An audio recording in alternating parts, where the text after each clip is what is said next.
Всем привет! На улице дождь, а мы начинаем читать сегодня новую книгу «Трагический январь». Книга Леонида Млечина «Президент Токаев и извлечение уроков». Как сказал GPT-чат, во все, что написал автор, лучше не верить, но автор хороший, старается подходить к написанию книг очень хорошо, поэтому слушайте, делайте выводы, комментируйте, если хотите. Леонид Млечин. Трагический январь. Президент Токаев и извлечение уроков. Почему за трагическими январскими событиями 22 года в Казахстане с волнением следили во всем мире, и прежде всего ближайшие соседи – Россия и Китай? Экономически успешная и богатая нефтью страна – опора политической и экономической стабильности в стратегически важном, но взрывоопасном регионе. Казахстан – самое крупное государство в Центральной Азии, а на постсоветском пространстве второе по территории и третье по численности населения. В те дни судьба страны зависела от одного человека – от президента Касыма-Жомарта Токаева. То есть, кто все это затеял, исходили из того, что президент даст слабину, испугается, а может быть и уедет из страны, и сильно в нем ошиблись. Он не мог покинуть свою страну и сделал все, чтобы ее спасти. Недовольство, вызванное ростом цен на топливо, неожиданно переросло в масштабный политический протест, а затем в террористические акции, в антигосударственный заговор. Но до сих пор многое непонятно. О том, что же приключилось в январе 22 года, и о сегодняшнем Казахстане, который России сосед, партнер и союзник, рассказывает новая книга Леонида Млечина, побывавшего на месте событий. Также эта книга, как и все остальные, участвует в розыгрыше за лучший комментарий. Поэтому пишите, комментируйте, если что, я вам ее постараюсь завести. И, как обычно, по вот этому QR-коду вы можете отправить донат на Каспи, либо по ссылке в описании на любую другую книгу, мы ее купим и почитаем вместе с вами. Всем приятного просмотра и прослушивания.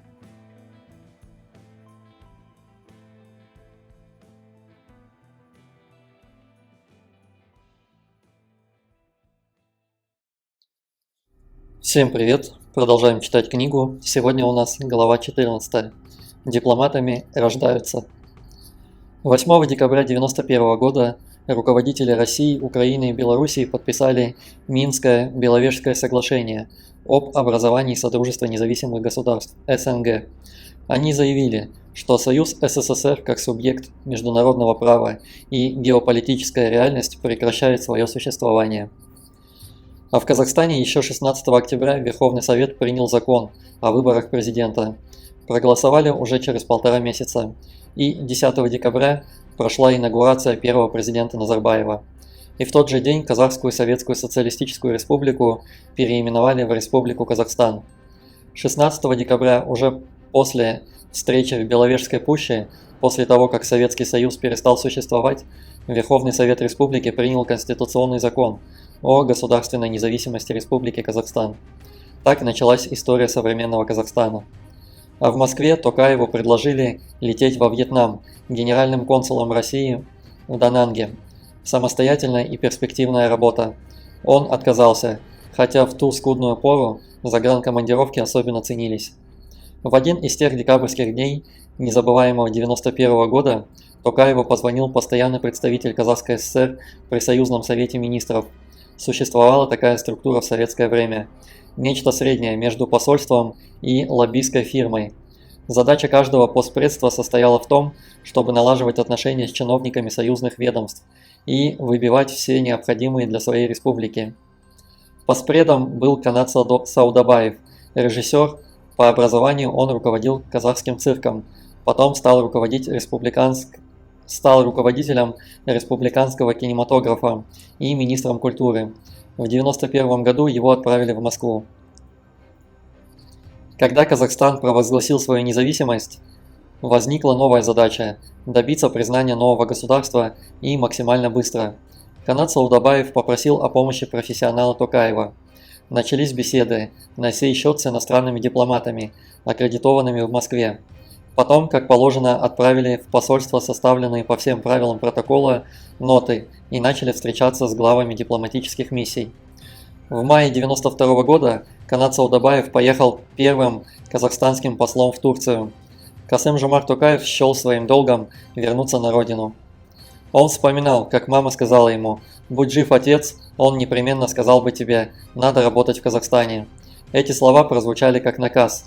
Тем более, что за неделю до этого судьбоносного разговора мне приснился сон, о чем-то разговаривал с отцом, и он горячо убеждал меня действовать решительно и без колебаний. Я спрашивал президента, а не было ли в тот момент ощущения, что не получится? Советский Союз перестал существовать, казалось, все рушится. Как ни странно, такого впечатления не было. Напротив, мы были уверены в конечном успехе. Надо сказать, что в тот период времени мы пахали очень серьезно. Вообще, все работали тогда на износ. Помню, я возвращался домой в 11-12 часов ночи, поскольку все было в нове. Надо было подготовить очень много документов, разного рода записки, предложения. И так работали многие на своих участках. Затем второй тяжелый период. Пахоты наступил, когда мы переехали сюда, в новую столицу. Здесь же ничего не было. Тоже до ночи работали и с огромным энтузиазмом. Думаю, что в период с 1992 по 2012 год чиновники ни в одной стране не работали так, как мы тогда. В отличие от Москвы, где сконцентрировалось много профессиональных управленцев, Алматы ощущал кадровый голод. Токаеву и 40 лет не было, когда он в 1992 году стал заместителем министра иностранных дел нового государства, а через 2,5 года министром. Он стал руководителем Министерства иностранных дел страны, у которой еще не было внешней политики. Сам для себя задачу он сформулировал так: в сжатые сроки создать благоприятную внешнеполитическую среду для развития государства, обеспечить международное признание независимого Казахстана и сформировать внешнюю политику молодого государства. Он справился с задачей. Немногие министры могут похвастаться подобным опытом. Прошли годы, и Касым-Жомарт Токаев уже в роли главы государства поздравил сограждан с 30-летием независимости республики.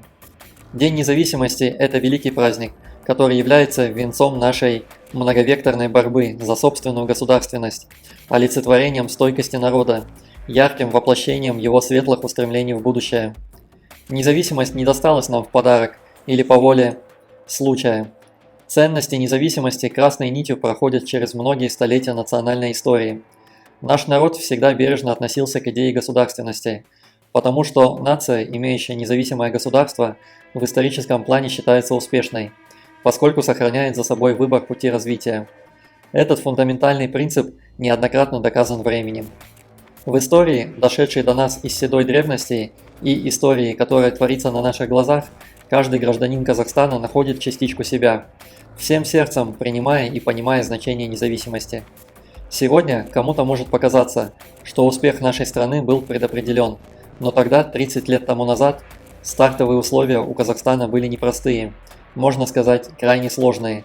Экономика находилась в глубочайшем кризисе, социальная сфера лежала на боку. Геополитическое положение и изолированность от мировых рынков также не добавляли оптимизма. Протяженная граница не была юридически урегулирована. 30 лет независимости – это целая эпоха. Это эпоха упорного преодоления тяжелейших трудностей и испытаний. Эпоха, сравнимая с протяженной тернистой дорогой в неизведанное. Это эпоха созидания, по своим достижениям и значению ставшая поворотной в истории нашего народа. А после трагического января Токаев принял решение перенести главный национальный праздник с 16 декабря на 25 октября. Именно 25 октября 1990 года была принята декларация о государственном суверенитете. А день 16 декабря для казахстанцев всегда ассоциировался с двумя горестными событиями в летописи страны. В этот день в 1986 году произошло восстание казахской молодежи. А в 2011 году, когда страна праздновала 20-летие независимости, произошли инспирированные противниками Назарбаева беспорядки в городе Жанаузень на западе Казахстана. КНБ во главе с Нуртаем Абыкаевым самоустранился, полицейские открыли огонь. Я спросил Токаева: вы очень быстро поставили независимый Казахстан на политическую карту мира. Наверное, это было непросто? Иностранные дипломаты спрашивали: а какое государство вы представляете? Всякое было. Мне приходилось очень много ездить за рубеж, посещать зарубежные страны, объяснять, что происходит в Казахстане, какова наша политика, конечные цели. Нас критиковали, в том числе за недостаток демократии. Вы знаете, как Запад относится к новым государствам. У вас этого нет, того нет и так далее. Вплоть до того, что однажды я пришел к американскому сенатору Кристоферу Смиту, и первая фраза, которую я услышал от него: «Когда вы прекратите мучить и убивать свой народ?» Когда вы прекратите мучить и убивать свой народ? Я был просто в большом недоумении, но проявив выдержку, я приступил все же к беседе. Сказал, что он, наверное, дезинформирован. Я увидел, что это сотрудники его аппарата готовят записки с подачи наших традиционных недоброжелателей. Потом я им сказал: «Ребята, работайте более качественно. Вы можете нанести очень серьезный ущерб своей стране». Нам-то ладно, разошлись мы более-менее мирно. Но были и такие инциденты. В первые месяцы существования Казахстана шло формирование новых органов власти. Создавались ведомства, которые в республике прежде не существовали. И еще в октябре 1991 года, после августовского путча, был создан Государственный комитет обороны Казахстана. Его возглавил герой Советского Союза генерал Сагдат Нурмагомедов, который служил ранее заместителем командующего войсками Среднеазиатского военного округа. После распада Советского Союза части округа остались на территории Казахстана. Примерно 40 тысяч бойцов и командиров. Вооруженные силы республики формировались в основном на базе 40-й армии. Председателем КГБ Казахстана тоже стал коренной казахстанец генерал Булат Бекенов. В июле 1992 года республиканский КГБ переименовали в Комитет национальной безопасности Республики Казахстан. А в феврале 1992 года на базе бывшего 9-го отдела КГБ сформировали службу охраны президента. Ее возглавил генерал Сергей Викторович Синицын.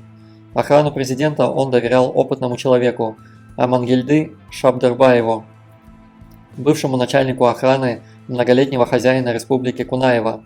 Когда первый секретарь ЦК был отправлен в отставку, офицера уволили из органов, как он сам говорил, по подозрению в помощи участникам декабрьских событий 1986 года и за особую близость к Кунаеву. В 1992 году Шабдарбаев вернулся на службу, со временем стал генерал-лейтенантом и возглавил Комитет нацбезопасности. В марте образовали Республиканскую гвардию, внутренние войска, а в августе еще и пограничные войска на базе Восточного пограничного округа КГБ СССР. Тогда профессионалы живо обсуждали проблему лояльности, как поведут себя уроженцы других республик, которые теперь стали самостоятельными, сохранят верность стране, где служат, или предпочтут вернуться на историческую родину и перейти в формируемые там собственные ведомства. Разведывательные органы стран СНГ договорились друг с другом не шпионить. Это не значит, что разведки бывших республик обязались бездействовать. Просто они лишились тогда права вербовать агентуру. На 3 Балтийские республики эти добровольные самоограничения не распространялись. Независимому Казахстану понадобились тысячи и тысячи чиновников и управленцев разного уровня, но в стране не существовало профессиональной политической элиты. Вакансии часто заполнялись заведомо слабыми специалистами, зато они наслаждались тем, что в один день стали министрами, помощниками министров, высшими офицерами, послами. Проблема была с кадрами, в бизнесе платили больше. Аппарат министерства был маленьким. Думали, что республиканский МИД займется визами и приемом иностранных делегаций. Кто-то иной на месте Токаева, возможно, и пожалел бы, что польстился на красиво звучащую должность. В Москве-то его ждала завидная карьера, успех, уехал бы послом в хорошую страну, а тут можно было и пропасть. Так, наверное, и произошло бы с менее талантливым человеком. Но у Токаева все получилось. В середине 90-х мне доводилось с моим руководителем бывать в Алма-Аты, рассказывал казахстанским журналистам российский дипломат Сергей Гармонин. И я видел, как из МИД Казахской ССР, тогда министерства существовали во всех советских республиках, но, как правило, это были небольшие чисто протокольные организации, насчитывавшие 10-12 человек, которые занимались организацией поездок, визитов в республику тех или иных делегаций. Он, обладая уже значительным опытом дипломатической работы в МИД СССР, создал полноценное Министерство иностранных дел независимого государства. Да, все республиканские министерства начинали почти с нуля. В советские времена, когда Россия была одной из республик, Министерство иностранных дел РСФСР располагалось в небольшом особняке на проспекте Мира. Аппарат был маленьким. Республиканский МИД воспринимался как отстойник для дипломатов, карьера которых не задалась. Министерство занималось визами и приемом второстепенных иностранных делегаций. А Токаеву понадобились профессионалы и желательно молодые. Почему пришлось менять управленческий аппарат? У опытных аппаратчиков не было привычки вкладывать, вкалывать, выкладываться, чего-то добиваться, изобретать, придумывать. В советские времена требовалось иное. Поднимать руку на собрании, партийном, профсоюзном, комсомольском, трудового коллектива, ходить голосовать, когда устраивались выборы, без выбора, произносить с трибуны ритуальные слова о правильности линии КПСС. Высокие должности занимали в основном те, кто прошел школу профессионального комсомола. Если молодой человек с юности поднаторил в составлении звонких, но бессмысленных лозунгов, умело организовывал группы скандирования, ловко отчитывался о массовой посещаемости несуществующей системы комсомольской учебы, если он умел угодить начальству, то какие еще качества нужны для успешной карьеры? Достоинства такого жизненного пути очевидны. Точное знание государственного механизма, тайных пружин управления страной, умение производить в действие рычаги власти. Недостаток заключается в том, что все знания о стране подчеркнуты из старых рук, из чьих-то рассказов, донесений, справок и аналитических записок подчиненных. Заманчивая, завидная профессия – дипломат. Приемы советские рауты, мужчины во фраках, женщины в вечерних туалетах, заграничные поездки с зеленым паспортом, освобождающим от таможенного досмотра, хорошие вещи, машины, валюта, недоступные простому смертному удовольствия. В реальности все несколько по-другому. Дипломаты сидят в тесных комнатах и ведут довольно скучный образ жизни, читают шифровки из посольств, стоят в очереди в буфете, составляют справки, курят в специально отведенных для этого местах. Курить в кабинетах позволено только начальству. Вскакивают, когда в комнату входит это самое начальство, и ждут, пока подойдет их очередь ехать в загранкомандировку. Тем не менее, в советские времена дипломаты ощущали себя привилегированной кастой, кланом, которому открыто в жизни то, что недоступно другим.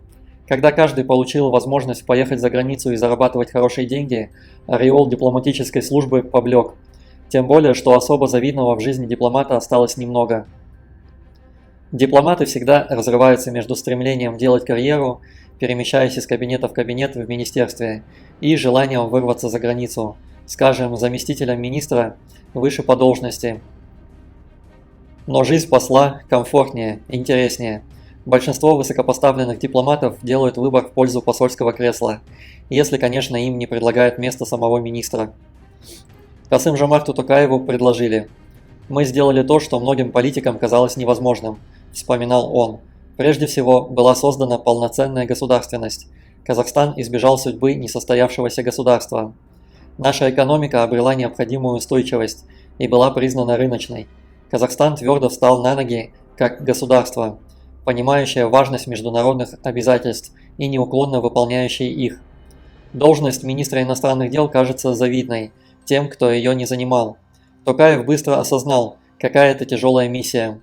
Надо провести десяток встреч в день, при этом сохранить остроту восприятия, быстро реагировать, уметь пошутить, не терять спокойствия, поскольку много раз на день надо оказаться перед журналистами и ответить на их вопросы. Когда он утром садился в машину, его ждала первая информационная сводка. Более полезная уже лежала на рабочем столе. Рядом объемистые папки с расшифрованными телеграммами послов, информацией разведки, докладными записками отделов министерства. В приемной ждут послы и старшие дипломаты, а на приставной тумбе телефоны. Министру помогает аппарат, который фильтрует безбрежный поток информации, отбирает самое главное, помогает разобраться в том, что происходит. И все равно министр должен ежедневно освоить и переварить огромный объем информации. Министр постоянно в пути или на переговорах. Что самое печальное для министра, свободное время начисто отсутствует. Даже когда формально оно имеется, то есть в воскресенье или в праздничные дни, если Токаев и уезжал из министерства отдыхать, все равно его преследовал один телефонный звонок за другим. Потому что в мире постоянно вспыхивают острые конфликты и требуется личное участие министра. Министр работал 12-14 часов в сутки, для него это был нормальный ритм жизни. Рабочим инструментом стала телефонная трубка. Все кризисные ситуации разрешались путем телефонных разговоров с коллегами-министрами, которые вовлечены в урегулирование кризиса. Лететь некогда. а срочные переговоры и консультации требовали от Токаева быстрой реакции и немедленных решений. Его это не пугало. Он сохранил хладнокровие в любой ситуации. Эмоции здравому расчету не мешали. Для министра он был молод, всего 40 лет, занимался спортом, настольным теннисом, много ходил и редко увлекался застольем. Ныне дипломатия и внешняя политика персонифицированы. Когда Токаев начинал свою деятельность, инструментами дипломатии были длинные шифротелеграммы, ноты и памятные записки, в которых выверялась каждая буква. Затем их пересылали в посольство. Там переводили на местный язык, печатали на хорошей бумаге, и тогда посол звонил в министерство и просил его срочно принять. В роли министра Токаев снимал трубку и обсуждал проблему. Появись специальная связь, которая позволяет разговаривать с коллегами конфиденциально, не боясь быть подслушанными. Удивительный факт. И сейчас, будучи уже главой государства, Токаев по-прежнему пользуется современной связью. Мобильный телефон в кармане, и в любую минуту можно дать поручения министрам и руководителям регионов. К тому времени, когда его назначили министром, он уже почти 2 десятилетия занимался дипломатией и понимал, что внешняя политика состоит из бесконечного количества небольших инициатив, улучшений, поправок, которыми удается повлиять на общий неостановимый поток мировых событий. Внезапные блестящие решения, которые все меняют, раз за разом решают все проблемы, редкость. Надежная дипломатия – это долгая, многоходовая, продуманная игра. И Токаев понимал, эта работа началась до него и будет продолжаться после него. Касым-Жомарт Токаев. В начале 90-х годов мы столкнулись с большими трудностями при подборе специалистов, будь то послов или дипломатических сотрудников, для отправки за рубеж. Квалифицированных кадров в достаточном количестве попросту не было, поэтому в посольство направляли лучших сотрудников центрального аппарата МИД, тем самым обрекая себя на двойные и тройные нагрузки. Но другого пути не было, ведь речь шла об укреплении нашей дипломатической инфраструктуры за рубежом. И в последующем такая кадровая политика осуществлялась, как я считаю, к обоюдной пользе двух неразрывных частей дипслужбы, посольств и аппарата МИД. Она полностью оправдала себя, потому что по истечении нескольких лет мы получили в свое распоряжение грамотных, подготовленных специалистов. Признаться, мне не раз говорили, зачем разбрасываетесь грамотными кадрами, отдаете их в посольство, не лучше ли оставить при себе, пусть пашут на вас, чтобы вы смогли больше отдыхать. Мой ответ был таков: молодым дипломатам нужно дать возможность поработать и в центре, и в поле, только так они смогут стать квалифицированными специалистами. Нельзя привязывать их к себе, превращать в вечных помощников, если не сказать худшее. Что касается самой работы, то она мне в радость. В суфлерах я не нуждаюсь. Надо сказать, что во время работы в МИД я всегда исходил из того, что министр должен полностью владеть всеми основными вопросами международной деятельности Казахстана.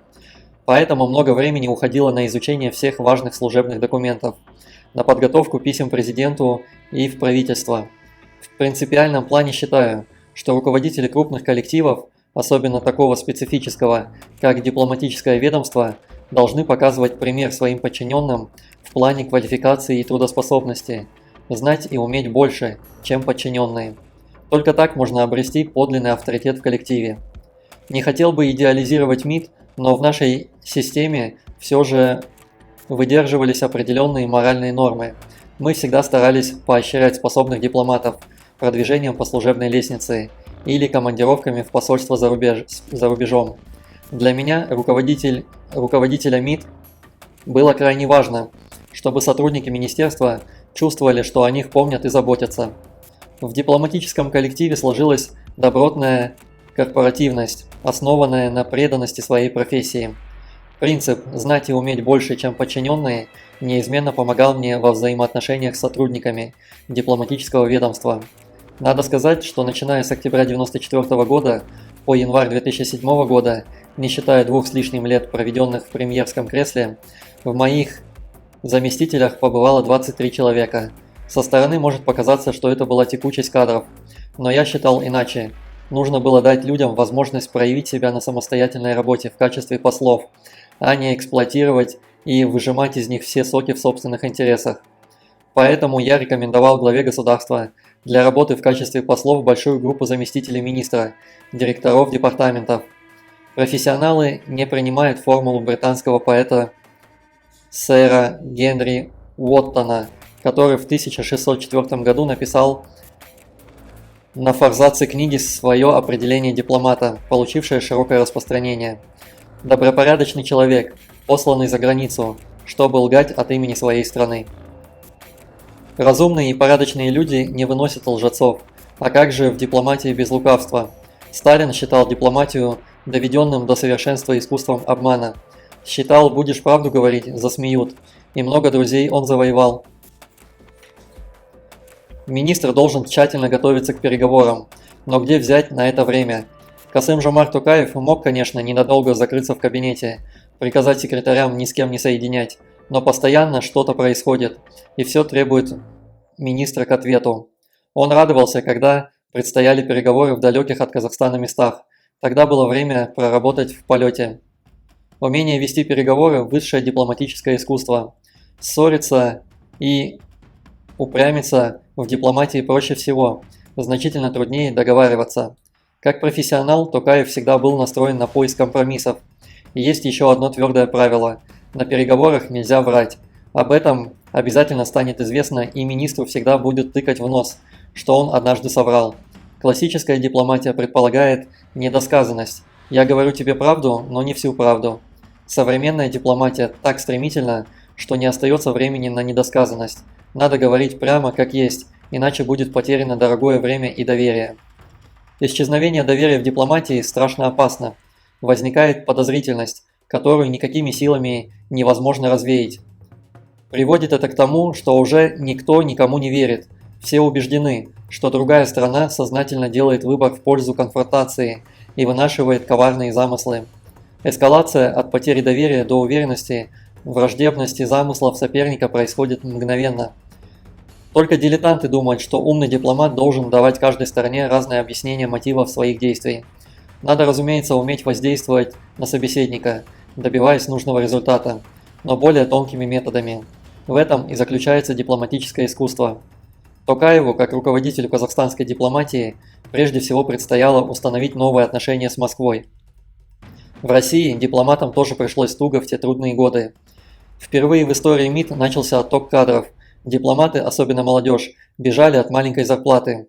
В 1992 году из Министерства иностранных дел ушло 300 с лишним человек, а в следующем году еще больше.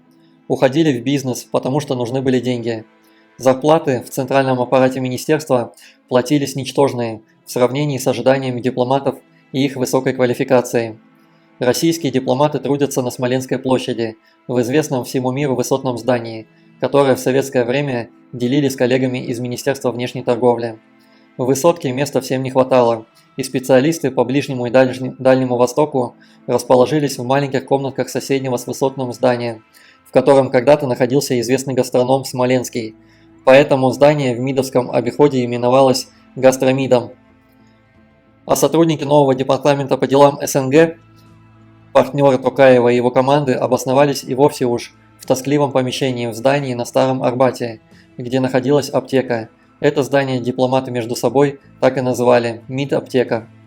В ту пору кабинеты МИДовские находились в ужасающем состоянии: осыпающиеся потолки, обшарпанные двери, дряхлая мебель.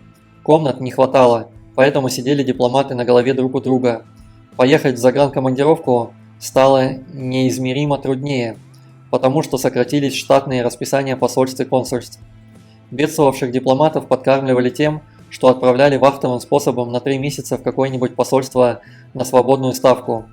Командированный не пьет, не ест, копит валюту для семьи, потом с деньгами, покупками назад в Москву, а в посольство едет следующий. В посольстве, конечно же, предпочли бы постоянного работника. За 3 месяца в дела не вникнешь, но все понимали, что людям надо как-то жить. В начале 90-х Министерству иностранных дел России не хватало денег ни на ремонт обсыпавшихся потолков, ни на новую мебель для кабинета самого министра, ни даже на то, чтобы заплатить за лифт. Помню, как осенью 1994 года половину лифтов в высотном здании отключили за неуплату, и дипломаты не могли добраться до своих письменных столов. Такая жизнь не нравилась. Забыв свойственные им осторожность и сдержанность, дипломаты кляли новую власть, которая не может платить им хорошую зарплату и вернуть утраченное чувство избранности. Важнейшими партнерами для Токаева были недавние сослуживцы по МИД СССР, но теперь на переговорах они сидели по разные стороны стола. В прямом и переносном смысле.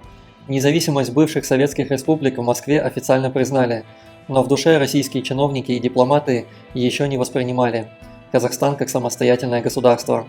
Это проявлялось даже в том, что внутри Министерства иностранных дел никто не горел желанием заниматься странами СНГ. Токаев видел, что его недавним коллегам, российским дипломатам, трудно смириться с тем, что на территории бывшего Советского Союза сформировались самостоятельные государства, а у них есть собственная внешняя политика.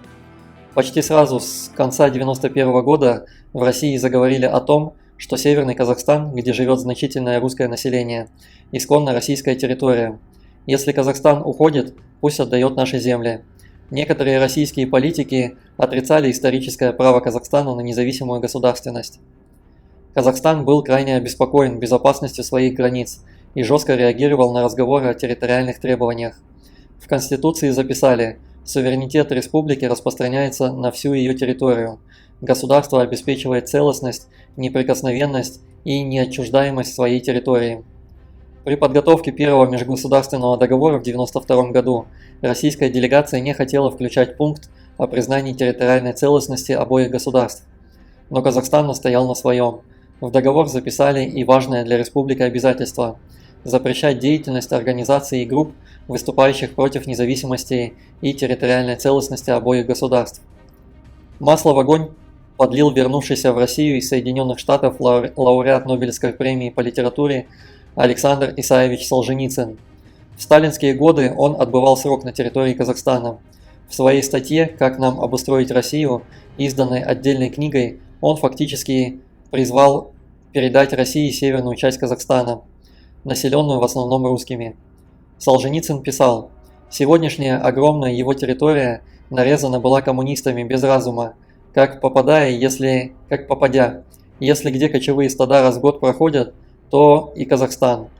Да ведь в те годы считалось, это совсем не важно, где границы проводить. Еще немножко, вот-вот, и все нации сольются в одну». До 1936 года Казахстан еще считался автономной республикой в РСФСР, потом возвели его в союзную. А составлен-то он из Южной Сибири, Южного Приуралья до пустынных центральных просторов, с тех пор преображенных и восстроенных русскими зэками да ссыльными народами. И сегодня во всем раздутом Казахстане казахов заметно меньше половины. Их сплотка, их устойчивая отечественная часть – это большая южная дуга областей, охватывающая с крайнего востока на запад почти до Каспия, действительно населенная преимущественно казахами, и коли в этом охвате они захотят отделиться, то и с Богом. В принципе, Александр Солженицын возражал против участия России в центральноазиатских делах. Выступая в Государственной Думе в октябре 1994 года, он говорил: «Нелепо, бессмысленно и преступно нам ронять российскую кровь между Таджикистаном и Афганистаном. Какое наше дело, что там происходит между группировками? Какое наше дело в той войне? Не там нам надо стоять». Казахстан уже напротив. Солженицын предлагал помочь с охраной границ и вообще считал разумным заключить четверной союз 3 славянских республик и Казахстана. Но его слова вызвали резкие протесты в республике, где националисты, в свою очередь, требовали изменить политическую и демографическую ситуацию в пользу казахов. В частности, все высшие должности отдавать только казахам. Члены Конституционной комиссии предлагали записать в основном законе: президент и глава парламента должен быть казахами. Националистически настроенная интеллигенция давно доказывала, чем меньше чужих, тем лучше. Радикалы обеих стран фактически помогали друг другу. Они рассуждали так: зачем нам быть меньшинством в нашем государстве, когда вы можете быть меньшинством в нашем государстве? Казахов запугивали русскими великодержавием, русских казахским национализмом. В Конституции 1993 года записали, что Казахстан – это форма государственности самоопределяющейся казахской нации. Остальные народы оказались вычеркнутыми.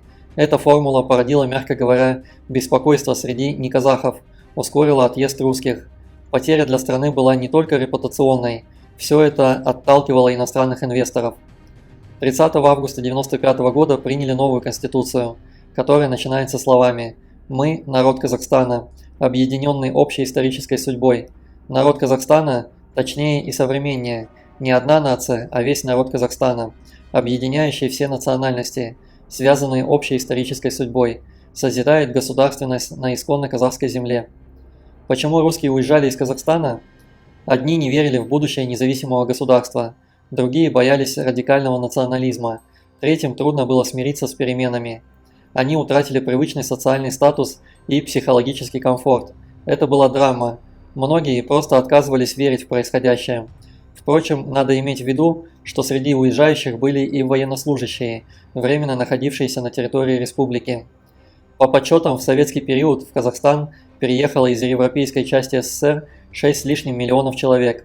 По переписи 1989 года русских в Казахстане было 38%.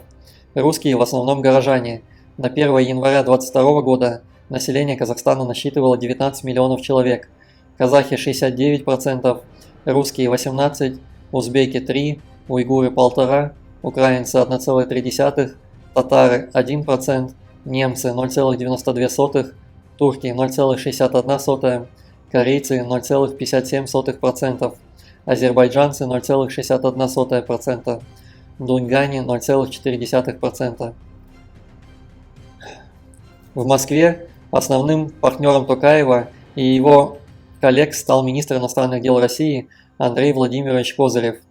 Они практически ровесники, Козырев на 2 года старше. Оба сделали изрядную карьеру и стали министрами в достаточно молодом возрасте. Козырев в советские времена трудился в отделе международных организаций МИД, который занимался ООН, разоружением, международными конференциями. Эта работа сформировала у него представление о необходимости тесного сотрудничества с разными партнерами в решении глобальных проблем. Ему сильно повезло с начальником. Отделом руководил Владимир Федорович Петровский. Он один из самых интеллигентных людей в министерстве, с удовольствием продвигавший молодежь. Я познакомился с Козыревым летом 1989 года. Заместитель министра иностранных дел Петровский устроил в особняке МИД обед в честь заместителя генерального секретаря ООН Ясуи Акаси, с которым я работал в журнале «Новое время». Хотел поговорить. Обед в МИДовском особняке – рутинное советское дипломатическое мероприятие, на которое в ту пору приглашали представителей общественности. Петровский со свойственной ему любезностью познакомил меня с присутствующими руководителями отдела, потом управления, международных организаций. Козырев был самым молодым по возрасту и младшим по должности, но именно его Петровский выделил особо, дав мне понять, что его ждет большое будущее. На следующий день после распада Советского Союза Андрей Козырев проснулся министром иностранных дел великой державы, у которого еще не было внешней политики, и никто твердо не знал, какой она должна быть. Сам для себя задачу он сформировал так: в сжатые сроки создать благоприятную внешнеполитическую среду для радикальных реформ в стране. Козырев говорил мне: западные демократии – естественные партнеры и союзники России. Я никогда не отказывался от этой идеи и умру с ней. Андрей Козырев обычно говорил полушепотом, иронически улыбаясь, смотрел прямо в глаза и находил дипломатичный ответ на любой вопрос. Он легко вписался в команду мальчиков Егора Тимуровича Гайдара, который с началом экономических реформ возглавил правительство. Отец экономических реформ Егор Гайдар и творец новой внешней политики Андрей Козырев стали для мира олицетворением происходящих в стране перемен. Постепенно большая часть реформаторов во главе с Гайдаром была вынуждена покинуть правительство. Только Козырев остался и пользовался доверием президента. «Мы все были в мыле в первые месяцы», – рассказывал мне Козырев. «Я помню, что в те дни был какой-то сумасшедший дом. Все бегали с бумагами и пытались решить неотложные вопросы. Я прибегал к Ельцину и говорил: то-то, то-то и то-то, то-то происходит, срочно нужно ваше решение. А у меня была своя головоломка. Как выстроить отношения с бывшими советскими республиками? Никто о них ничего не знал. Не было ни одного специалиста, которого можно было пригласить и спросить, что такое современный Узбекистан. А тут уже в Таджикистане началась гражданская война. Еще я был занят тем, как нам сохранить место в Совете Безопасности ООН. Я твердо знал, что это необходимо. Это особые привилегии, особая ответственность. Но как доказать, что именно Россия имеет право на это кресло, а не все 15 республик? Была теория, что надо это поделить между всеми республиками. А это не делится. Не могут 15 человек сидеть в одном кресле. Принятие этой теории привело бы к потере места в Совете Безопасности. Андрей Козырев отстаивал принцип равноправных отношений с 14 государствами, которые только что входили в состав Советского Союза. Повторял, стоит только заговорить на языке силы, проявить высокомерие, и 14 соседей мигом превратятся в 14 врагов. Тема эта была крайне болезненной и оживленно обсуждалась в обществе. Я работал в те годы в «Известиях», которые были тогда газетой номер 1 в стране, как заместитель главного редактора ведал международным разделом и счел своим профессиональным долгом выступить со статьей на эту тему. В среднеазиатской части бывшего Советского Союза сформировалось самостоятельное государство. У них есть собственная внешняя политика. Для того, чтобы страна разумно участвовала в мировой и региональной политике, надо, чтобы она верила. Ее мнение имеет вес. Если заявить этой стране, что она всего лишь входит в сферу влияния более могущественного соседа, то о каком учете ее мнения может идти речь? Некоторая надменность, с которой привыкли смотреть на эти государства, мешает увидеть, какой интерес проявляет к ним в мире. Индия, Пакистан, Иран, Турция стремятся поладить с центральноазиатскими новичками. Индия и Китай ищут в них союзников в противодействии исламскому фундаментализму. Иран и Пакистан, напротив, желают политико-теологической близости. Бывшим советским республикам в Средней Азии не хватает уверенности в себе. Скажем, в Казахстане побаивается, сообщает алматинский корреспондент «Известий», не возникнет ли у Китая территориальные претензии к соседу. Особенно серьезно это обсуждалось, когда наступило временное охлаждение между Алматой и Москвой. Не воспользуется ли этим обстоятельством Пекин? Новые центральноазиатские государства ощущают свою уязвимость и бессилие, когда их ставят на место и откровенно объясняют, что их судьба зависит от решений, принимаемых далеко за пределами их границ. А им важно обрести чувство самостоятельности, собственной значимости, способности на что-то влиять. Нелепо верить в то, что у России и у центральноазиатских государств абсолютно одинаковые интересы. Поэтому Москва лучше знает, что им нужно. У этих стран есть и собственные интересы, которые могут расходиться с российскими. В Центральной Азии, сообщает ташкентский корреспондент «Известий», обсуждается такая идея – открыть автомобильную и железнодорожную трассу Пекин-Стамбул, соединив нуждающиеся в модернизации коммуникации Казахстана, Киргизию, Узбекистана и Туркмению. Сейчас в торговле с Китаем им приходится пользоваться длинным и долгим транзитным путем через российское Забайкалье. Центральноазиатские государства мечтают получить выход в китайским портам. Не остается ничего иного, кроме как учитывать интересы соседей, которые нуждаются в широком внешнеэкономическом сотрудничестве. Слишком откровенные попытки давления порождают скрытую ненависть, а выместить их всегда можно на собственных русских. Уважительное отношение к новым государствам вовсе не означает, что Москва должна закрывать глаза на нарушение прав человека. Нельзя молчать, когда ущемляются интересы русских. Но нетрудно понять, как воспринимается в Центральной Азии аргумент против выдавливания русских. Когда они уедут, вы останетесь без интеллигенции и квалифицированных рабочих. А новые государства как раз и хотят обзавестись собственной интеллигенцией и специалистами. Надо осуждать то, как русских убирают со всех сколько-нибудь заметных постов. Не прекращаются споры, по какому пути пойдут эти государства – по китайскому, иранскому, турецкому. Лидеры этих стран любят говорить о своем особом пути, но им еще предстоит пережить крупные социальные перемены. Как показывает кровавый опыт Таджикистана, возможен любой поворот событий. Чем теснее будет сотрудничество с соседями, с мировым сообществом, тем больше надежд, что они повторят путь не иранской революции, а турецкой модернизации. Достичь договоренностей тогда было крайне сложно. Токаев, когда вел переговоры, был терпелив, искал и находил компромиссы. Человек неординарный, с сильным и тонким умом, с магнетизмом. Он использовал эти качества для приобретения друзей и нейтрализации противников. Трудность состояла в том, что часто не хватало времени на размышления. Немудрено было запутаться в быстро менявшемся мире, сообразить, что к чему время мчалось. Как скорый поезд, надо было успеть сказать свою реплику, прежде чем занавес опустится. При этом министр был крайне осторожен. Касым-Жомарт Токаев. В марте 1994 года решалась судьба космодрома Байконур. Переговоры были очень сложными и напряженными. Ни одна из сторон не проявляла удовлетворения по поводу предварительных договоренностей по статусу космодрома.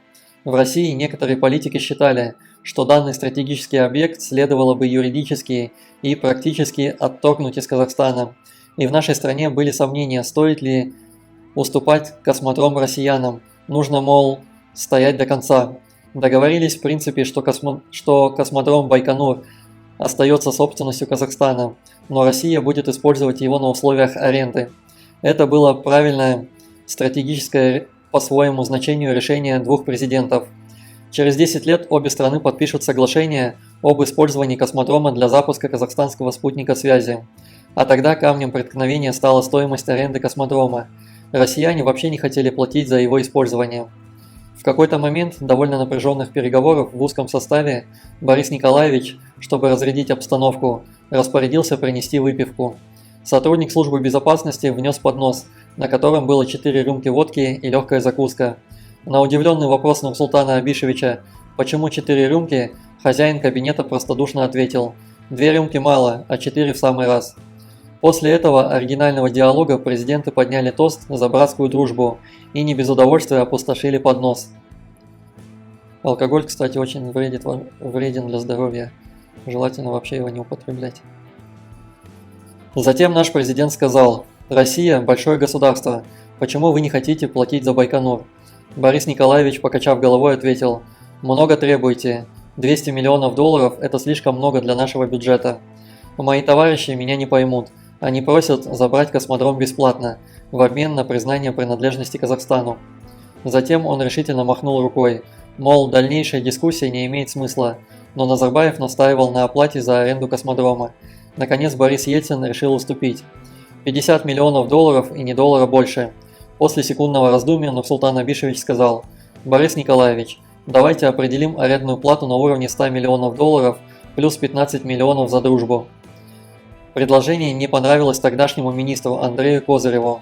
Он попытался что-то подсказать своему президенту, но Ельцину такой жест пришелся явно не по душе. Он решительно хлопнул по столу, выпалил «Согласен» и грозно посмотрел на своего министра иностранных дел, мол, знай свое место. Уже после отставки Ельцина его личный телеоператор поведал, что Назарбаев, дескать, использовал восточную хитрость, чтобы добиваться желаемых результатов во время переговоров с российским президентом. Как участник практически всех встреч могу с уверенностью сказать, что такие утверждения не соответствуют действительности. Скорее, это были переговоры друзей, единомышленников и, конечно же, коллег. Мне запомнились переговоры в Москве 6 июля 1998 года. Подписали 2 крайних важных документа – Декларацию о вечной дружбе и союзничестве, обращенном в 21 век, а также договор о разграничении дна северной части Каспийского моря в целях недропользования. Сразу же после подписания документов состоялся прием. Хозяин застолья не ограничивал себя в горячительных напитках. Его примеру охотно следовали и другие россияне. Мы тоже не стали изображать из себя невинных девиц. Так что вечер удался. Обстановка была теплой и непринужденной.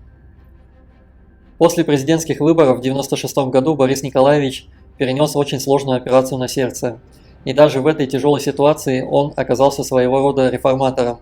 Вопреки устоявшимся традициям, он выступил с обращением к народу и без всяких околичностей открыто сообщил о диагнозе врачей и их настоятельном требовании сделать операцию.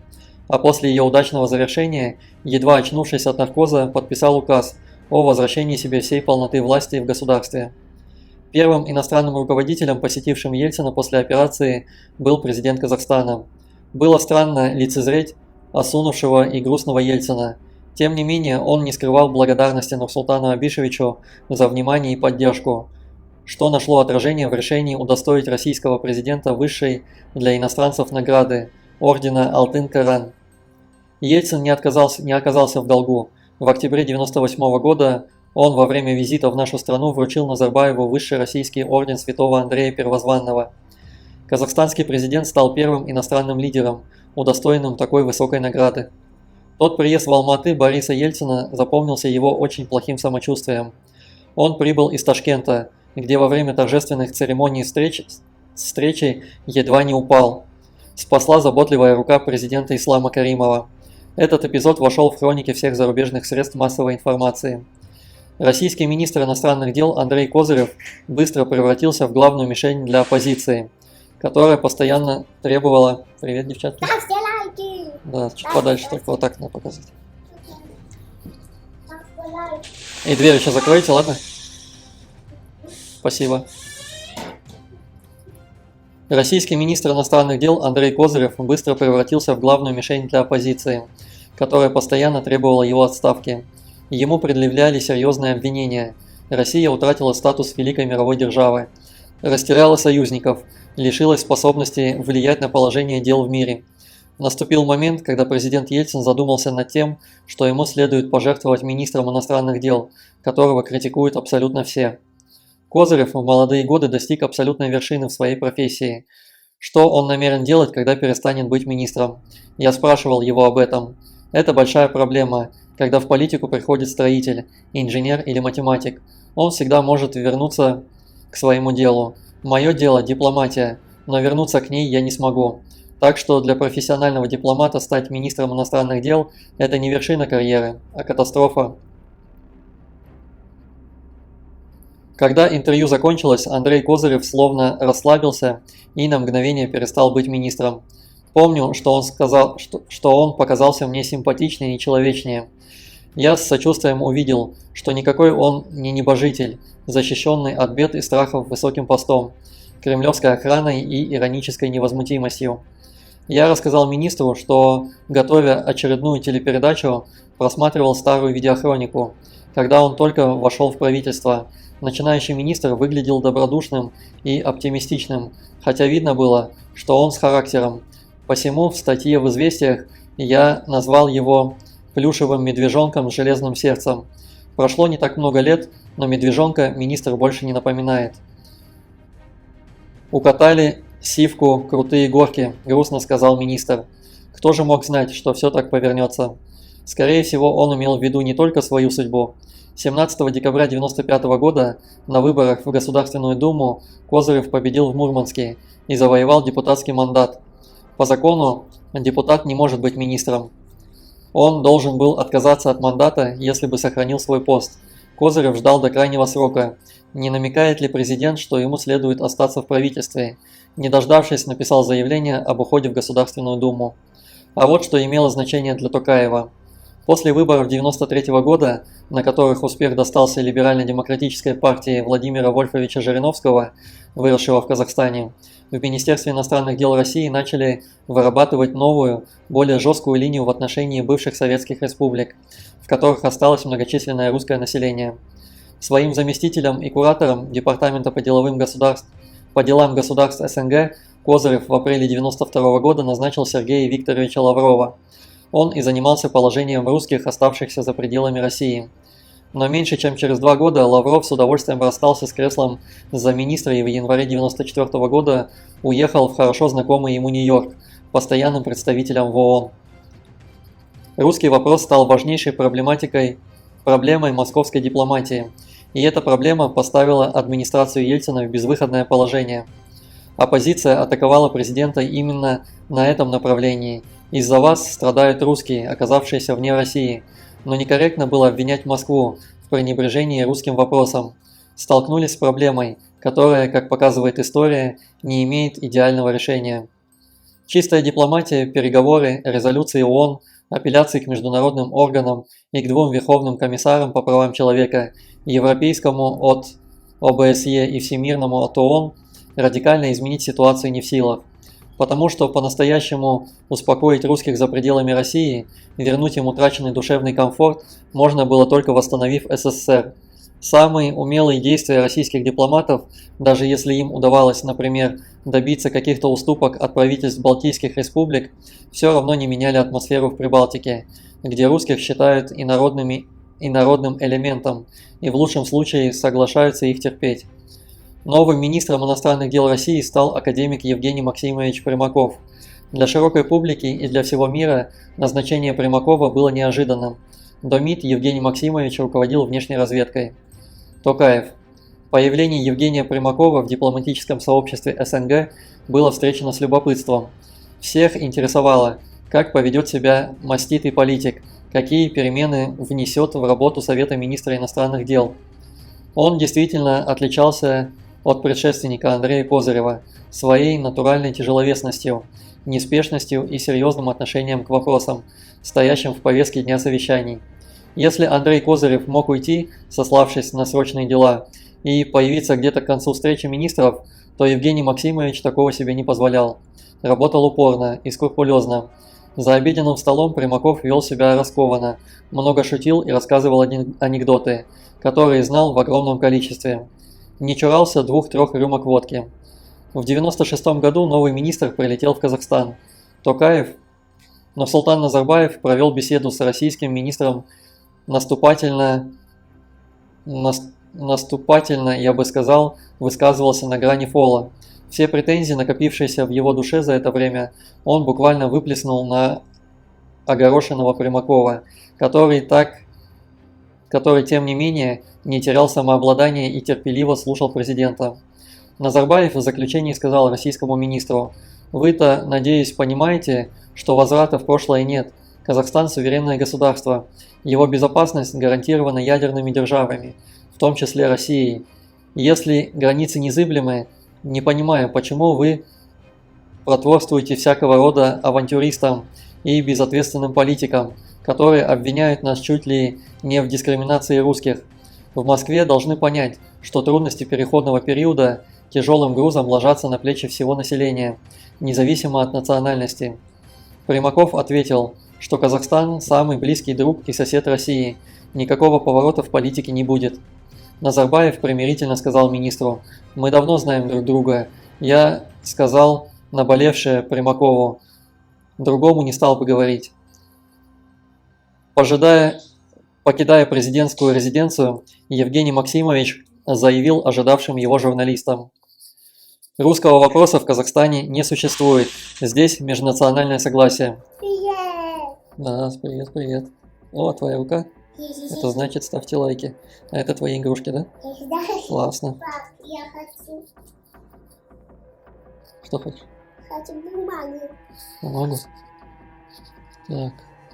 Сейчас, давай 5 минут, я тебе принесу бумагу, хорошо? Ладно, сейчас я тебе дам бумагу, секунду. Его назвали самым популярным политиком 1998 года. Социологи уже прикидывали, есть ли у него шансы на победу в президентских выборах, вычисляли, кто именно за него проголосует. Но едва кризис миновал, страна успокоилась, стало ясно, что Примаков неприятен Ельцину. Назначение Примакова премьер-министром президент и его окружение воспринимали как проигрыш. Ельцин дал слабину и позволил сделать главой правительства не того человека, которого хотел. Касым-Жомарт Токаев. Мне довелось наблюдать за интересным обменом колкостями между двумя руководителями России – Ельциным и Примаковым. В Кремле был дан торжественный прием в честь Назарбаева, после чего российский президент предложил продолжить трапезу в узком составе. С нашей стороны были приглашены я и посол Казахстана в России Таир Мансуров, с российской Евгений Примаков, руководитель администрации Николай Бардюжа и министр иностранных дел Игорь Иванов. Сказать, что Ельцин чувствовал себя неважно, значит ничего не сказать. Время от времени он отлучался, а затем возвращался к столу, чтобы поднять очередной тост. В какой-то момент он даже пожаловался: бокалы такие большие, а коньяку наливают так мало. Где-то к концу застолья слово взял Примаков и, ко всеобщему удивлению, глядя прямо на Ельцина, сказал буквально следующее: «Борис Николаевич, желаю вам дожить, так и сказал, дожить, до окончания конституционного срока и передать власть преемнику». За столом воцарилась напряженная тишина. Ельцин опустил глаза, погрузился в раздумье, затем, собравшись с духом и преодолев недомогание, медленно произнес: «Власть передам достойному преемнику». На слове «достойному» он сделал акцентированный упор, из чего стало ясно, что под это определение Евгений Максимович никак не подходит.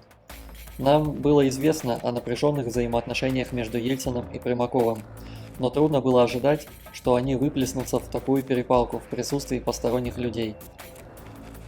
Впрочем, Евгений Примаков оставил за собой последнее слово: «Недостойных преемников не пропустим». В мае 1999 года Ельцин попросил Примакова подать в отставку.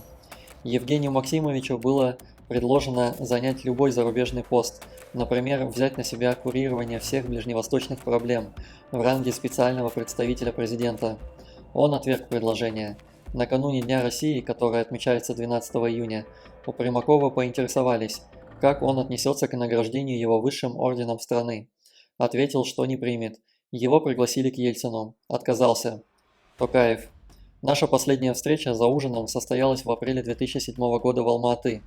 Несмотря на уже преклонный возраст, Примаков вел себя так, как будто не было за плечами бурного и тяжелого периода работы в разведке, дипломатии и, наконец, в качестве премьера.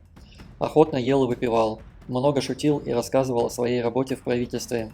Он так и не простил Ельцина и его ближайшее окружение за несправедливое, по его мнению, отношение к себе. Примаков припомнил, что президент Таджикистана Рахмонов в своей последней книге, говоря об урегулировании конфликта в стране, всю заслугу присвоил себе и ни словом не упомянул Россию. Я лично столько времени и сил потратил, чтобы помирить таджиков, вывести формулу постконфликтного устройства, а он ничего об этом не сказал, искренне сокрушался Примаков. Я утешал его в том духе, что книги пишутся не для современных читателей, а для истории, где нет места подобным деталям и подробностям. На самом деле, соглашение о мире в Таджикистане было подписано представителями правительства и оппозиции в Москве в присутствии государств-гарантов, в число которых входили Россия и Казахстан.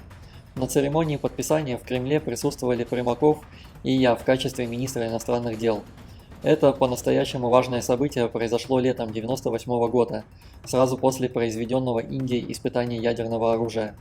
Во время двусторонней встречи в Министерстве иностранных дел Примаков не скрывал своей досады по этому поводу. Он считал, что индийцы сильно подвели Россию, не поставив в известность о готовящейся акции. Он даже позвонил своему коллеге и наговорил ему много неприятного в отношении несоблюдения партнерских обязательств. Теперь, по словам Примакова, в мире считают, что именно Россия подталкивала Индию вступить на путь ядерной милитаризации. Короче говоря, настроение у него было неважным.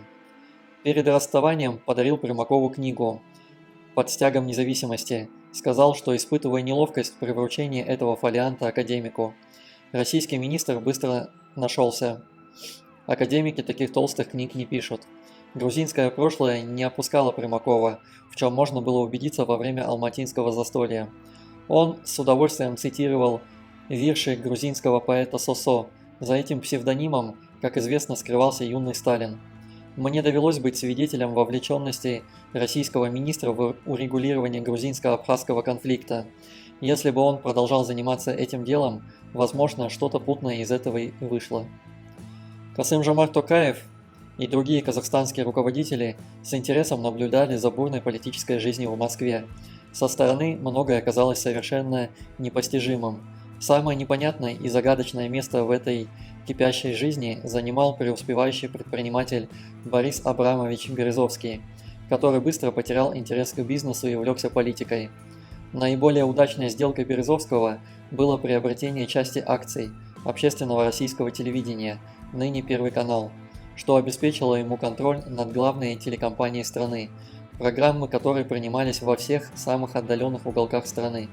Говорили, что Березовский почти не спит, не умеет отдыхать и должен постоянно находиться в движении. Он был готов круглыми сутками рождать все новые и новые политические конструкции. Он наслаждался этими политическими играми. Они составляли смысл его жизни. Член-корреспондент Академии наук Березовский испещрял бумагу не абстрактными математическими формулами, а конкретными политическими построениями, в частности кадровыми. Он был наделен еще и счастливой способностью не обижаться и не смущаться, получив отказ. Подыскивал новые аргументы и продолжал добиваться своего. Бешеная энергия, поразительное чутье и математический ум Березовского помогли ему занять место в высшем эшелоне политического истеблишмента. Он дважды занимал официальные должности заместителя секретаря Совета Безопасности России и исполнительного секретаря Содружества независимых государств. Касым-Жомарт Токаев. Накануне саммита СНГ среди глав государств распространилась весть о том, что в Кремле принято решение о продвижении на пост исполнительного секретаря СНГ Бориса Березовского, человека, имевшего к тому времени, мягко говоря, скандальную репутацию. В самом начале заседания глав государств слово взял президент Украины Леонид Кучма. Смущенно глядя в стол, он скороговоркой внес предложение, текст которого, судя по всему, был согласован с Ельциным и его администрацией. В большом зале воцарилась напряженная тишина. Борис Николаевич же как-то неуверенно и смущенно, что было для него совершенно несвойственно, обратился к своим коллегам с вопросом: какие будут мнения?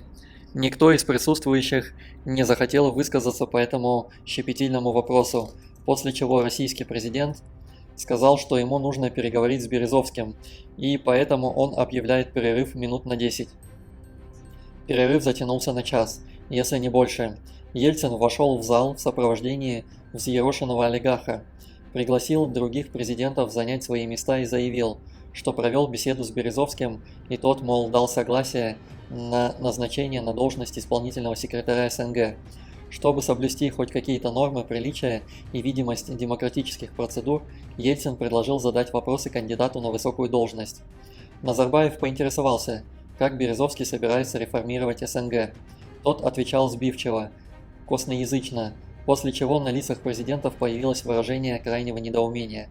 Утешало то, что олигарх заявил о своих планах сделать хоть что-то для усиления потенциала Содружества. Президент Узбекистана Ислам Каримов высказал упрек: «Борис Абрамович, слава о вас далеко опережает ваши действия». Олигарх говорил невнятно, перемежая речь задумчивыми паузами. Затем слово взял формальный инициатор данного обсуждения – Леонид Кучма. Не глядя в сторону российского президента и Березовского, он сказал, что кандидат отвечает всем требованиям, является опытным политиком, обладающим энергией и знаниями. Президенты не стали тратить время на дальнейшее обсуждение этого предрешенного вопроса. Так Борис Березовский возглавил СНГ. Правда, работал он из рук вон плохо, увлекался секретными вояжами на Кавказ, крайне редко появлялся в штаб-квартире СНГ в Минске и еще реже участвовал в совещаниях министров иностранных дел. Последнее обстоятельство выглядело по меньшей мере странно, поскольку именно дипломаты были в ответе за подготовку повесток дня заседаний глав государств. Но Березовского больше волновала торговля нефтью и газом, а также чеченский вопрос. Работа с документами не входила в круг его интересов. Мне пришлось несколько раз общаться с ним во время мероприятий в рамках СНГ. Осенью 1999 года Березовский решил совершить визит в Астану. В назначенное время спецсамолет со швейцарскими опознавательными знаками приземлился в столичном аэропорту. Из самолета выбежали дюжи охранники, после чего появился высокопоставленный чиновник в спортивной форме. Такое впечатление, что в полете он занимался физкультурой. Рядом с ним находилась модельного роста девушка с соответствующими фигурой и внешними данными. Он представил ее как свою близкую знакомую. Затем, совершенно неожиданно для нас, стал отчитывать одного из помощников за какую-то рубашку, которую, как мы поняли, тот по рассеянности оставил в Москве. Возмущение Березовского вылилось в ругань с применением ненормативной лексики. Естественно, нас интересовала реакция милой спутницы олигарха на эту непротокольную ситуацию, но она проявила безмятежное равнодушие к происходящему и кокетливо поинтересовалась у меня, в каком городе находится, чем вызвало умиление своего хозяина, который, по-видимому, тоже вспомнил, что находится не у себя дома. По пути следования в гостиницу Березовский умудрился задать целую кучу вопросов, причем все они были разные, многие из них связанные с характеристиками известных людей. Не получив удовлетворяющего его ответов, он впал в некую задумчивость, после чего попросил сообщить руководству страны, что намерен внести секретные переговоры без привлечения официальных лиц. В ответ я пошутил в том плане, что в Содружестве никогда не было секретов, а Борис Абрамович за короткое время успел стать этаким эсенговским Лоуренсом Аравийским. Эта фраза положила конец нашему общению. Березовский утратил ко мне всякий интерес. Найдя какую-то причину, я не поехал провожать его в Тбилиси. Именно туда решил лететь оригинальный исполнительный секретарь СНГ. Березовский же не стал сильно печалиться по данному поводу. Знаменитый Лоуренс Аравийский, которого вспомнил Токаев, это сотрудник британской разведки Томас Эдвард Лоуренс, вошедший в историю масштабными интригами на Ближнем Востоке. Все споры и дискуссии не мешали тесному сотрудничеству России и Казахстана, которое стало базой для формирования важнейших региональных организаций. 15 мая 1992 года в Ташкенте был заключен договор о коллективной безопасности. Его подписали Россия, Казахстан, Армения, Узбекистан, Таджикистан и Киргизия. В феврале 1995 года заключили соглашение о создании объединенной системы противовоздушной обороны. Узбекистан в 1996 году вышел из договора, заявив, что он не действует, а потом вернулся. 26 апреля 1996 года 4 страны – Россия, Казахстан, Киргизия и Таджикистан – подписали с Китаем в Шанхае соглашение о мерах доверия на границе. Так появилась Шанхайская пятерка. В 1997 году подписали новое соглашение о взаимном сокращении вооруженных сил в районе границы. Шанхайская организация сотрудничества родилась в 2001 году, когда к пятерке присоединился Узбекистан, и уже Иран, Индия, Пакистан попросили предоставить им статус наблюдателя ШОС. 14 мая 2002 года в Москве договорились о создании Организации договора о коллективной безопасности ОДКБ, и по предложению Казахстана в ОДКБ создали коллективные силы быстрого реагирования. Организация превратилась в реальную силу в Евразии. В октябре 2000 года в Астане, когда Владимир Владимирович Путин впервые приехал в Казахстан в роли главы государства, подписали договор о создании Евразийского экономического сообщества Евразес, а в 2014 году Россия, Казахстан и Беларусь подписали уже более значимый документ – договор о Евразийском экономическом союзе, в который вошли и другие страны. Вот мы и закончили читать 14 главу 3 части. Ставьте лайки, чтобы не потерять нас. Через пару дней увидимся. Всем пока-пока.